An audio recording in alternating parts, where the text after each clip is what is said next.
Hello മക്കളെ, എല്ലാവർക്കും റായത്തന്നല്ലേ. ഇന്ന് ഫ്രൂട്ട് കസ്റ്റേർഡ് നല്ല അടിപൊളി കറക്റ്റ് പരുവത്തിൽ എങ്ങനെ ഉണ്ടാക്കുന്നതെന്നാണ് ഞാൻ കാണിച്ചു തരുന്നത്. കൂടുതൽ തിക്കുമല്ല കൂടുതൽ ലൂസും അല്ലാത്തൊരു പരുവത്തിൽ നമുക്കിത് ഉണ്ടാക്കിയെടുക്കാം. ഇതിന് വേണ്ടി ഞാനിവിടെ 1/2 ലിറ്റർ മിൽമാൻ്റെ പാലെടുത്തിട്ടുണ്ട്. നിങ്ങൾ എടുക്കുന്ന ഏത് പാലും ആവും. പാൽ നല്ല കട്ടി ഉണ്ടാകണം.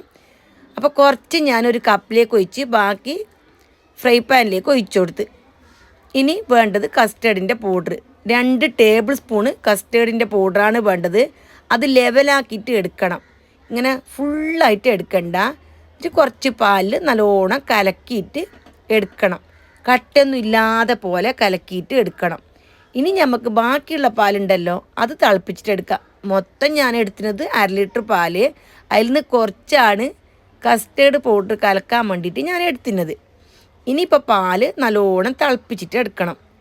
അപ്പോൾ പാല് വെച്ചിട്ട് ഇളക്കി കൊടുത്തോണ്ട് തന്നെ തിളപ്പിക്കണം. അല്ലെങ്കിൽ അടിഭാഗം ചെറുതായിട്ട് ഒരു കട്ടിയാവും, പാനിലേക്കെല്ലാം ഒട്ടിപ്പിടിക്കും. അപ്പോൾ നമുക്കതത്ര ടേസ്റ്റ് ആവേല. ഇതേപോലെ ഇളക്കിൻ്റെ സൈഡെല്ലാം നല്ലോണം ഇളക്കിയിട്ട് നമുക്ക് കാച്ചിട്ട് എടുക്കണം. അങ്ങനെയാകുമ്പോൾ നമുക്ക് എന്തും നഷ്ടമാവേല. പിന്നെ വേണ്ടത് പഞ്ചാര. ഇനി കണ്ടൻസ്ഡ് മിൽക്ക് ആണെങ്കിൽ അതും ഇട്ട് കൊടുക്കാം. ഞാനിവിടെ 7 ടേബിൾ സ്പൂൺ, ഇപ്പോൾ കണ്ടിട്ടേ മെഷർമെൻറ്റ് കപ്പ്, അത് 250 ml മെഷർമെൻറ്റ് കപ്പാണ്. അതിൽ 1/2 കപ്പിനേക്കാളും കുറച്ച് കുറവ്, 1/2 കപ്പാകുമ്പോൾ 8 ടേബിൾ സ്പൂൺ ആവും. ഇത് 7 ടേബിൾ സ്പൂണാണ് ഞാൻ എടുക്കുന്നത്. കറക്റ്റ് പാകം അത്.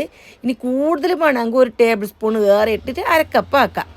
പാലെല്ലാം തളിച്ചിട്ട് പഞ്ചാര മെൽറ്റെല്ലാം ആയിട്ടാകുമ്പോൾ ഈ കസ്റ്റേർഡ് കലക്കി വെച്ചിട്ട് അത് കുറച്ചായിട്ട് ഒഴിച്ചു കൊടുക്കണം. ഒറ്റയടിക്ക് ഒഴിക്കാൻ കഴിയില്ല, പെട്ടെന്ന് കട്ടയാവും. ഇത് നല്ല പോലെ കസ്റ്റേർഡ് പൗഡർ വെന്തിട്ട് കിട്ടില്ല. ഇപ്പം ഞാൻ ഒഴിച്ചു കൊടുക്കുന്ന കണ്ടില്ലേ, ഇതേപോലെ കുറച്ച് ഒഴിച്ചിട്ട് കൊടുക്കണം. 5-6 കൂട്ടായിട്ട് ഒഴിച്ചിട്ട് കൊടുക്കണം. അപ്പോൾ ഇളക്കിക്കൊണ്ട് തന്നെ ഇരിക്കണം.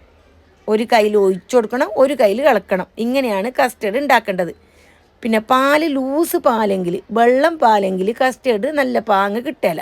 ഞാനിവിടെ പഞ്ചസാരയാണ് ഇട്ട് കൊടുക്കുന്നത്. ഇനി അതിന് പകരമായിട്ട് കണ്ടൻസ്ഡ് മിൽക്കാണ് ഒഴിച്ചതെങ്കിൽ ഇതിനാട്ടും ടേസ്റ്റ് കൂടും, ഭയങ്കര ക്രീമി ആയിട്ട് കിട്ടും.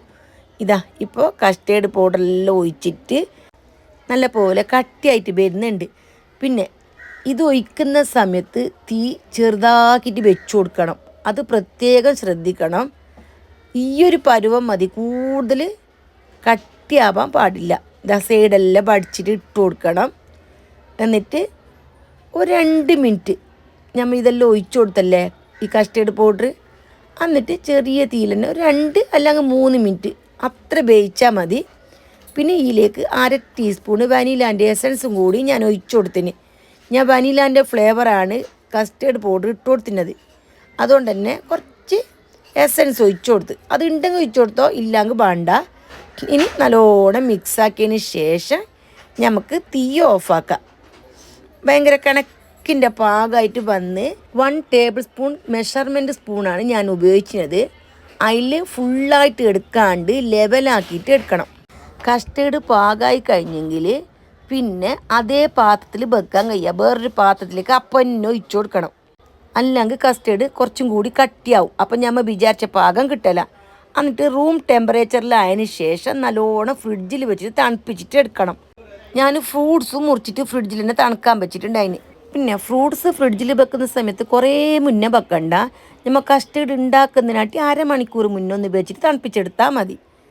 ഒരു 10 ഈത്തപ്പഴം ചെറുതായിട്ട് അരിഞ്ഞതും, ഒരു ചെറിയ കദളിപ്പഴവും, പിന്നെ കുറച്ച് പച്ച കളർ മുന്തിരിങ്ങ, കുറച്ച് കറുത്ത കളർ മുന്തിരിങ്ങ. കറുത്ത കളർ മുന്തിരിങ്ങ ഇടിയോടെ ഇട്ട് പച്ച കളർ മുന്തിരിങ്ങ 2 പീസാക്കിയിട്ട് എടുത്ത്, പിന്നെ ഒരു ആപ്പിൾ ഞാനിതിലേക്ക് ഇട്ട് കൊടുത്ത്.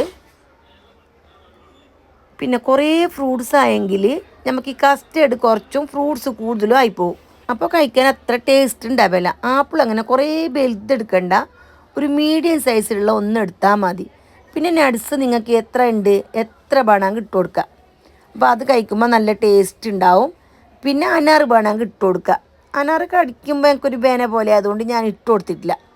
അപ്പോൾ ഫ്രൂട്ട്സ് എല്ലാം ഇട്ടിട്ട് നല്ല പോലെ മിക്സാക്കിയിട്ട് എടുത്ത് ഇനി ഞാൻ കുറച്ച് സമയം കൂടി ഇത് ഫ്രിഡ്ജിൽ വെക്കും. നമുക്കിപ്പോൾ തന്നെ ഇത് സെർവാക്കാം. ഇനി ഒരു 10 മിനിറ്റും കൂടി ഞാൻ ഫ്രീസറിൽ വെക്കും. അപ്പം നല്ല തണുപ്പാവും, പെട്ടെന്ന് തന്നെ തണുത്ത് കിട്ടുമല്ലോ. അപ്പം അതിന് ശേഷം നമുക്കിത് സെർവാക്കാം. അപ്പോൾ നല്ല തണുപ്പോട് കൂടി കഴിക്കാൻ ഭയങ്കര ടേസ്റ്റായിരിക്കും. ഇത് നല്ല ക്രീമി ആയിട്ടുണ്ട്.